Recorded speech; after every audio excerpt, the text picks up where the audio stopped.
exactly. Yes, we accidentally cause more trauma, right? And like you said, without even realizing. And what happens a lot with trauma, I know you know this, but your wires start to get crossed, right? What is safe feels unsafe, and things that are unsafe feel safe, or you get drawn to those anyway, right? And it's this crossing of wires. It's that's part of that piece of causing more trauma there. And to that the rewiring of the brain that we need to do through self-care and other activities is so incredibly important. Hey everybody, welcome back to Living Life Trauma-Free podcast. We're going to be talking about the relationship between trauma and the pandemic. Why is it that people aren't recognizing that some of the experiences it is that they're having are trauma related, have created a trauma? So I'm going to be speaking with Jolyn Armstrong. But before we get into the conversation, hit the subscribe button, make sure you press that notification bell, and give me a thumbs up if you enjoy the content. Let's get going. It's great. Thank you for having me. But I think that a lot of us, those of us who are going along our daily lives sometimes don't realize what trauma is and how we can be struck by trauma in so many different ways, like the pandemic, right? And something like an illness that has blown up the way this illness has, it's just so many different ways it can affect people, and not in a good way, right? So it's the trauma that we've seen through this, folks that come to me, it really is, it's just amazing that all of the different ways it's affecting people. So let's talk a little bit about then what trauma is, so people understand they're at the same level that we're at. So and that's a great thing to discuss too, because a lot of people don't realize, they come to me saying, I'm not traumatized. I'm not, because I haven't been to war, right? We know these, our loved ones who come back from just really horrific circumstances, though, that's trauma, right? Those people are traumatized, and I understand that.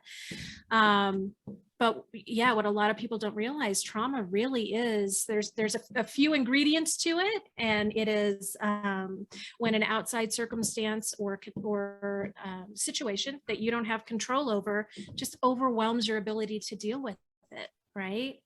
That trauma gets created there. And it can come from so many things. It can come from a sudden event, or it can come from a series of events over time, right? And a lot of us through the pandemic have felt that this just constant drip of fear and uncertainty and all these conditions that we have no control over and are not sure how to maneuver through. It becomes traumatic, right? Even if it wasn't just one sudden thing that you saw or experienced. So that's a great explanation. Thank you for sharing that. Mm-hmm. I think of the pandemic as a massive pattern interrupter. So we use pattern interrupters to influence and stop negative beliefs, negative self-talk, but they're within our control. We've given ourselves permission to use them. Whereas the pandemic it's happened. We've had to change our life on so many different ways, going to work, with falling out. People have fallen out, thank God I haven't, but people have fallen out with friends, finances, so many different aspects have been hit, that it's a pattern interrupter on such a large scale that it creates an instant level of resistance to what's going on. And that internal conflict creates a lot of mental health challenges, stress, anxiety, panic attacks, leading into depression. Right. Well, and then we start triggering each other, right? Yeah. Like I'm feeding off of your fear and you're feeding off of mine. And this thing that I'm this piece of this pandemic that I'm really struggling with.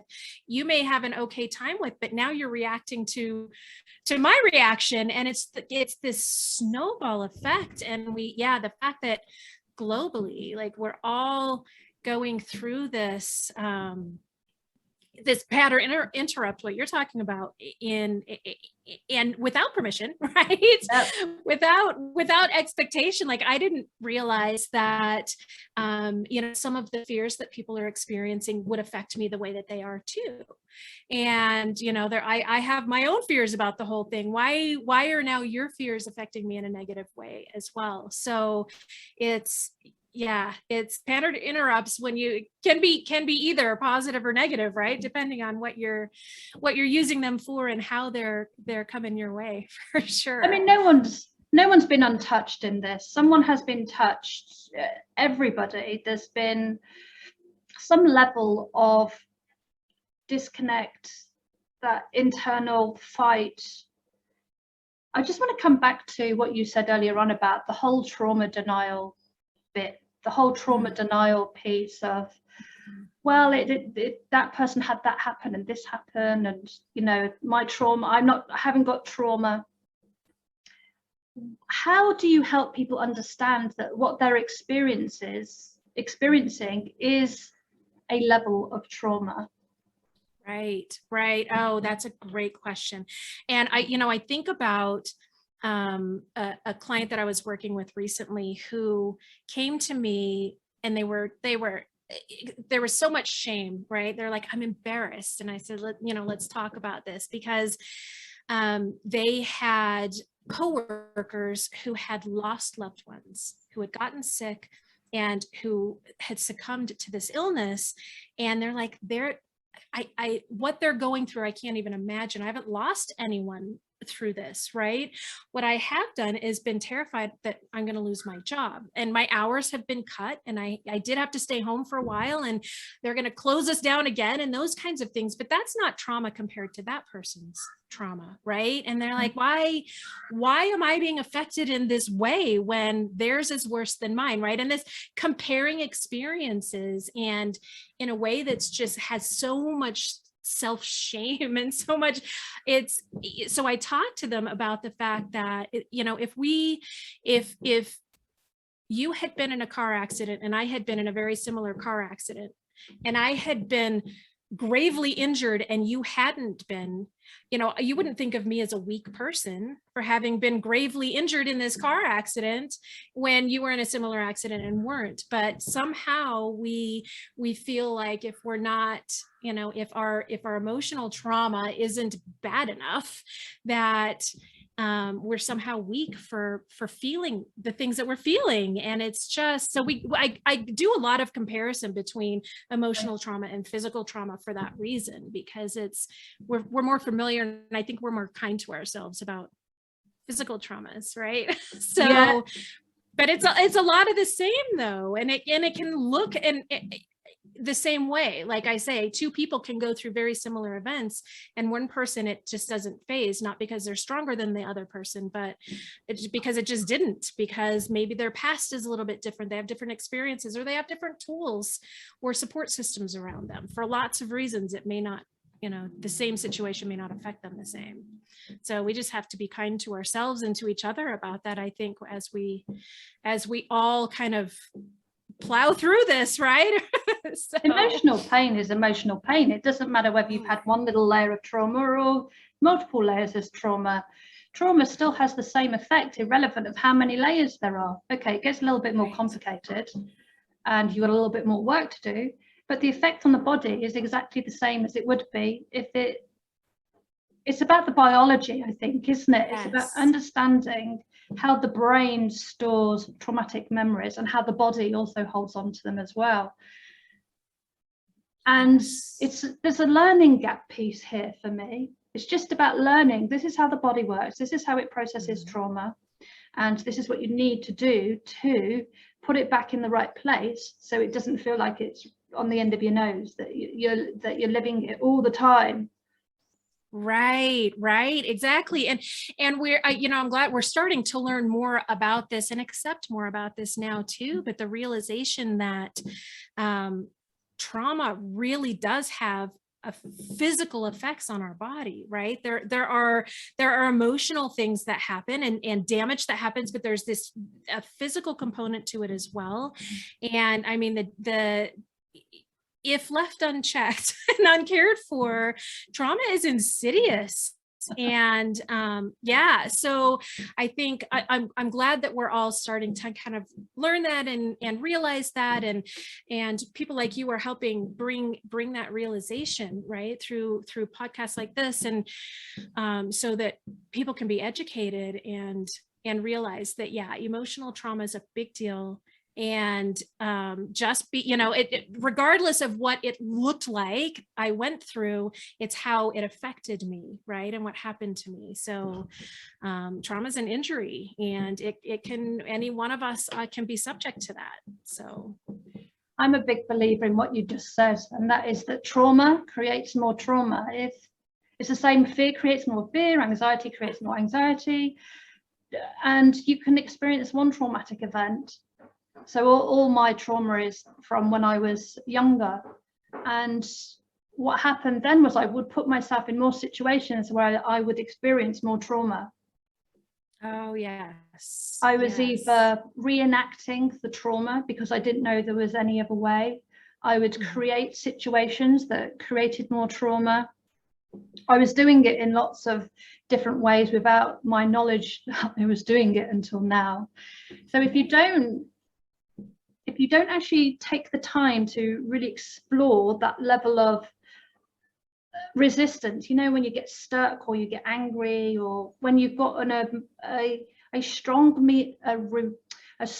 emotional reaction to something, if you're not able to understand that and explore it, it will create naturally, without your control, more of the same.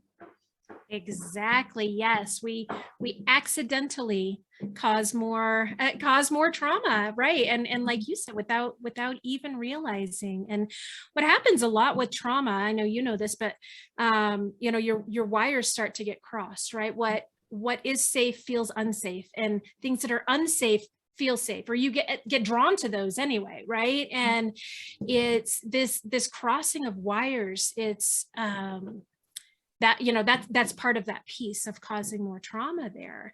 And to, you know, that the rewiring of the brain that we need to do through self-care and other activities is so incredibly important. But until you know and realize that, oh my gosh, what I've gone through is actually trauma, you know, how do you know to even take care of it? Yeah, right? Yeah. And that leads us nicely onto what can we do to look after ourselves, to start to move forward. Yeah.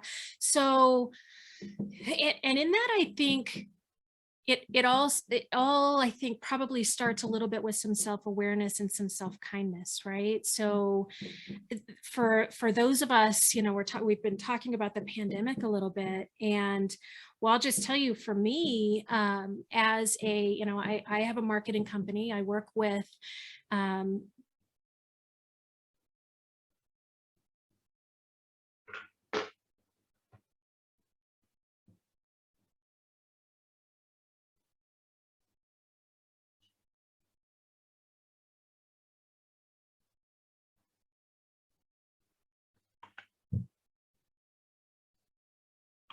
clients.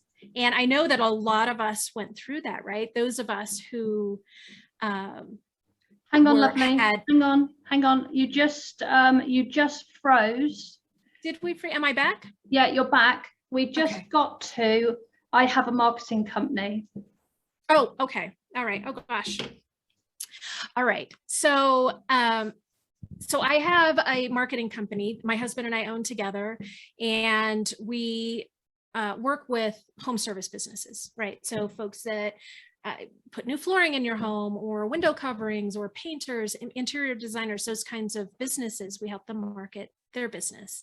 And so, when the whole world is shutting down because of this pandemic, a lot of those businesses canceled all of their marketing, which meant I lost about a third of my clients right away.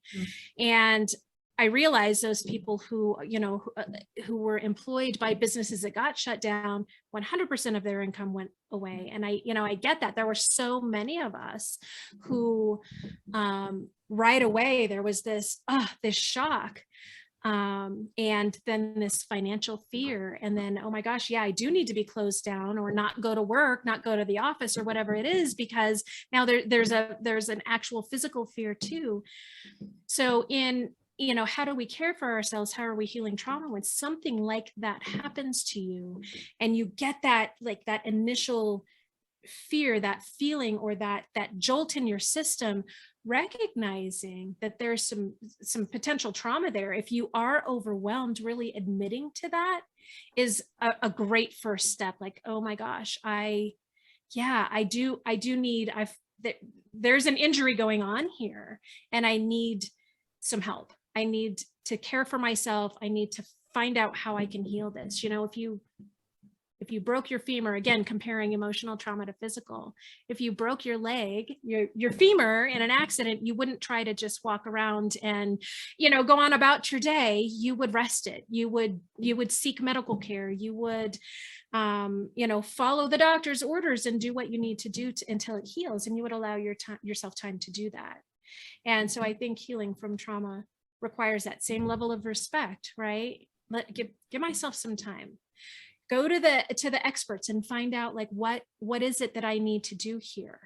And I can't stress having an outside person to talk to about this, somebody who either has been where you're at or who has studied this and can help you along and guide you a little bit. Listening to podcasts like this with some suggestions as well. Like I became, when I was experiencing that, I became tenacious about researching, what do I do here? How do I handle this? How do I heal myself? Because I can't stay here. Right. I can't stay knocked to my knees. I can't be effective doing this. So it took me a minute, but I figured that out initially. So. But that's great. You've obviously built the resilience muscle over time to bounce back very quickly. Mm-hmm. And I think a lot of people, unfortunately, don't have the resilience. They haven't learned to build the resilience or that get back up and get back on your feet and deal with it. What does overwhelm look like for your clients? Oh, yes. Yeah. So I think when people first come to me, very often it looks like this. I can't sleep. I can't stop my mind from racing as soon as my head hits the pillow or even before, right? The fear is so great. I can't even see a way out of this, or, I can't, and the shame of, I can't even admit that I'm hurting like this. I can't admit that I'm feeling this way. Right. And so, a lot of people come to me just even worried about seeking help. Right. And, another, let's see.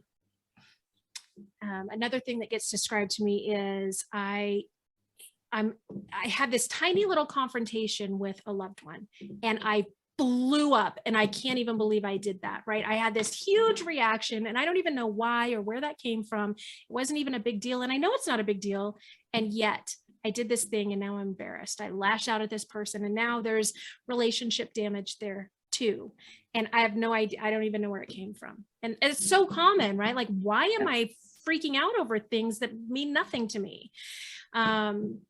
Those are all indicators that there's, you've got an issue that you need some help with, that you've been likely traumatized in some way. And it might not have even been something recent or something huge. Like I say, that, trauma can happen in drips over time. Yeah. Like a lot of folks have described with this pandemic, like, yeah, some of us didn't experience immediate financial hardships or immediate fear or loss of a loved one who got sick, but it's, we're going into nearing the second year of this, and over this long period of time, it's been one thing after another, right, in every area or different areas of my life that have been happening. And our bodies were built to withstand like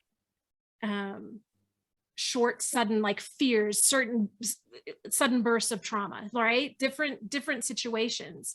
For example, if you are in a fender bender, you notice your heart rate goes up, you might get tense, but then as soon as you're calmed down, you can see everything's okay, your breathing goes back to normal, your heart rate goes back to normal, you're okay. Your body has that fear response, did its job, kept you safe, it made you super aware, kept you safe in that moment, and then relaxed after.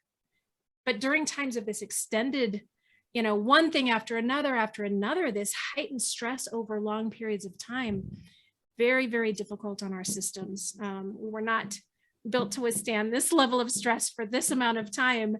And so that's another thing that happens. I think what's really scary for me is that how trauma has become normalized, and it's okay and it's acceptable, and it couldn't be anything further from the truth. It's not okay, it's not acceptable, there is another way. Right. But it just seems to be not becoming normal, acceptable. Like, I wonder if it's almost like jokey, right? Like, yeah, I've been traumatized, I'm so traumatized, right? It's yeah, it's a serious thing though. It'd be like, for me, it seems like joking about having had a heart attack, right? Yeah, it's serious. Yeah, it is. Right. Yeah.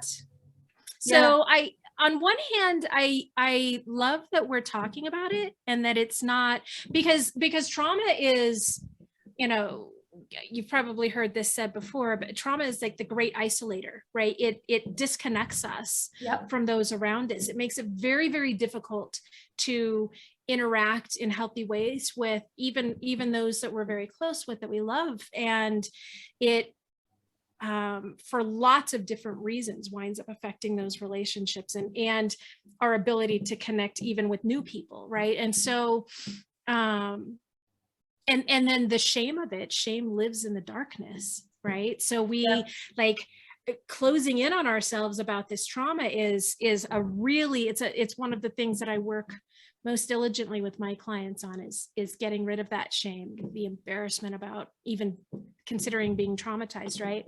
And so talking about it, part of me is like, okay, I'm glad we're at least talking about it, but we cannot become flippant about it. We can't. It's not something, it's not a joking matter at all. And it's for those of us who have experienced trauma in our lives, it is a serious thing that has some detrimental effects on a lot of people's lives, yours and mine included, right? Yeah, exactly. It changes your outlook on life, which means that you are going to have less opportunities in life because you are constantly trying to move yourself out of a situation that's going to recreate what you believe is going to recreate the same situation, even if it's not. So you've created this illusion in your mind that's trying very hard to keep you safe, but that lives in the past. It doesn't live in the present or your future. But if you don't deal with it, it keeps you in the past. So you limit your opportunities and possibilities. It affects your mental health, it affects your emotional health, it affects your relationships, it affects your work, it affects how happy you are. Every last thing in your life. Yeah, it takes you in a completely different direction of avoidance without you realizing that you're actually avoiding things unnecessarily because you've created this false illusion of what is going to potentially hurt you, which isn't true. So you've got to get back over to that other path, the healthy path. And I do believe the only way you can do that is if you get help, from people who are experienced with working with trauma. Mm-hmm. I could not agree with you more. You know, I've described it often as when you're traumatized, it can feel like you're in the middle of a hurricane and you're not in a shelter in a hurricane. You are standing out in the middle of it and things are just, you know, you have so little control over your reactions to things, right? The way you interpret so many things, right? Your world doesn't feel safe. And you don't know how to make it safe, right? So yeah, so finding someone who can have an outside perspective, first of all, who is there for you, who has your back and who you can connect with, because that connection piece is it's everything, right? So because trauma is that, what I call that great disconnector, right? So finding someone safe that you can connect with, who knows how to guide you through that is so incredibly important. I know I couldn't have gotten out of my, you know, my initial trauma without a guide, without somebody to help me. And it's the education piece and knowing how this works and what kind of tools there are available and how to deploy those tools, right? How to use them is very, very important. I also think really learning, maybe relearning to connect with those who are really close to you, I call your inner circle, is super important as well. And sometimes even that takes a guide, right? Sometimes that even requires a little bit of an outside perspective as well. So that seeking help is so important. Perspective is everything. To me, perspective is everything. And it's, for me, it's about bringing, so normally people are at one end or the other. They're either all or none, black or white, you know, right or left. And for me, my job is to bring them into the middle where they experience the color. Right. So, oh, that's beautiful. Yeah. Either end is a level of emotional triggering. So to get them back into that space of where the perspective changes and they can see color around them, so they feel safe. That's the place I always want to get people to, that bit. Right. Then I've done my job. I'm happy. Right, exactly. And so I think, you know, a lot of times, even the thought of there being another perspective is even a little fearful, right? Yeah. And so people come to me like, this is it, this is what's happening, this is this giant problem I have to deal with. And for me, even to get them to, you know, can we think about, could there possibly be another way to look at this? Like, could we maybe look at, you know, any other perspective? And so, yeah, it's kind of like walking around a glass, right? When I say this is the issue, and I take, you know, very carefully lead clients around the entire, let's look at this from every, you know, every angle here. What do we see? Not just the front of a glass, but let's look at the whole thing. So it's like, you know, not being able to see the forest for the trees, right? When you, when things are right in your face and and you're so overwhelmed, it's so overwhelming, and it's so, things are happening. It's so nice to have somebody lead you by the hand and be there with you through the thing. Perspective is everything. When you said the trees, it just reminded me of one of the ways I think of trauma, and that is you've got a tree and it's got all the branches.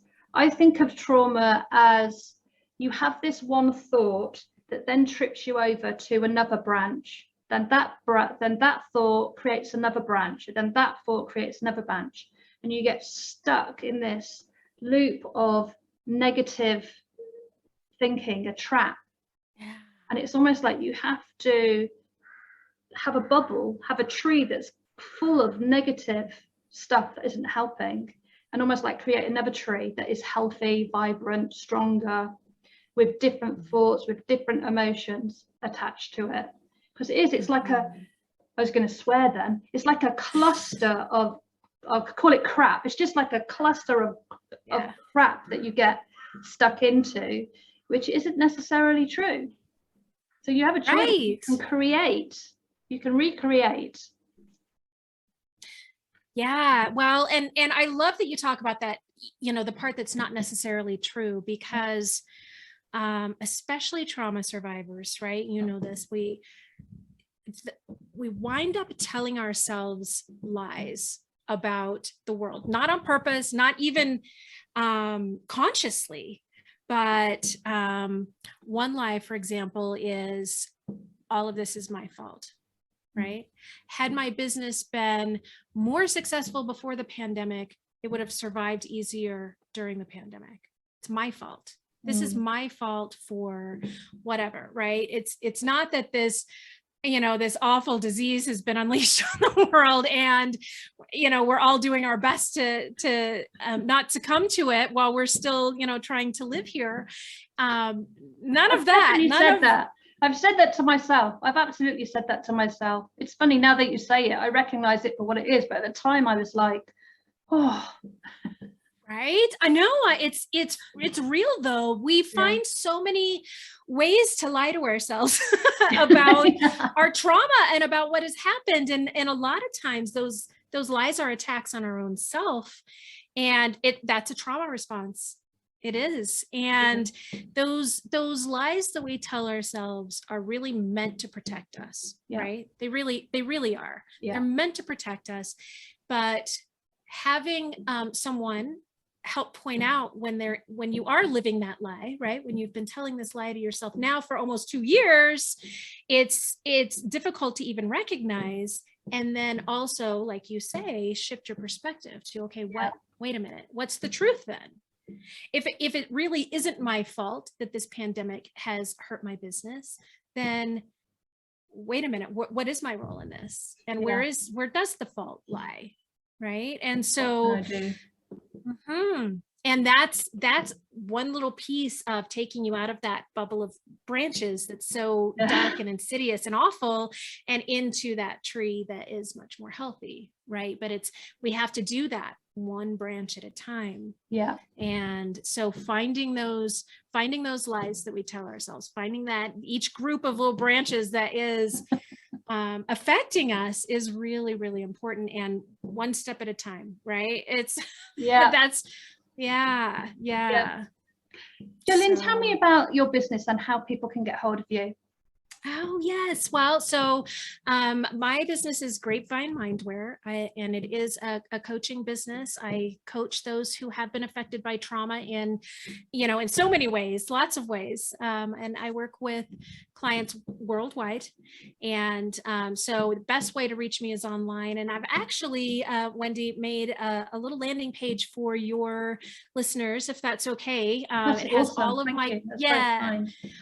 all of my contact information is there, and ways you can get a hold of me. I've got some goodies for your for your listeners as well, and some tools for them to help them through trauma and help them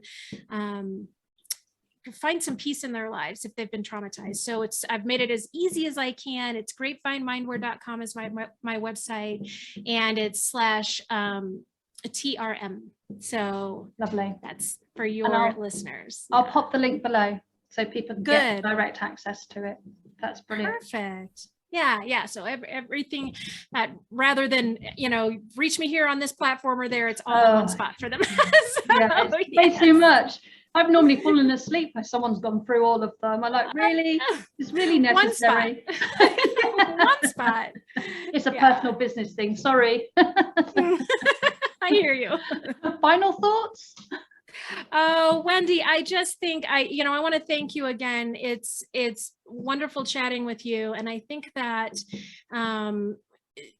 just the topic of emotional trauma and recognizing what it is and recognizing how we can get through it is so important. And so the work you're doing is very important. I'm really very, very honored to be here with you. So I'm grateful. I'm grateful to have you. The important thing for both of us is that people take note, and if you feel that what we're talking about resonates with you, then just reach out. Mm-hmm. Reaching out is absolutely 100% part of the trauma recovery process. It's you And it's- can't. You're not dealing with trauma unless you're talking to somebody about trauma. That's right. That's right. It's so important. That first step is so difficult, but yeah, it's very, very important. Yeah. Thank you for your time. Thanks, Wendy. It's been a pleasure. If you've stayed with me this far, please do hit the subscribe bell, whichever side it's on. Make sure you click the notification bell and give a thumbs up if you enjoyed the interview. Also, please share on Twitter, post on Facebook, and link on LinkedIn.